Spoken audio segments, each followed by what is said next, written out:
мне кажется, ничего нельзя. Особенно сейчас, что творится, поэтому ничего, девушка. Так как у них там, я пока не знаю. Увидим, что будет там дальше потом.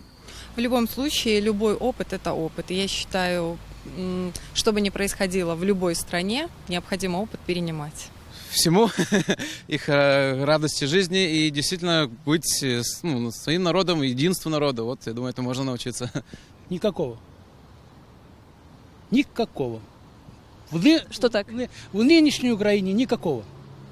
А в якої України треба перейняти? До того как.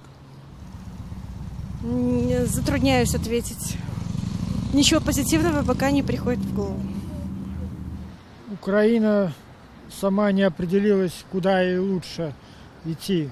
Или больше с Россией, или с Евросоюзом. Но раз страна европейская, все-таки с Евросоюзом они будут, мне кажется. А ми? Ну и со временем и мы.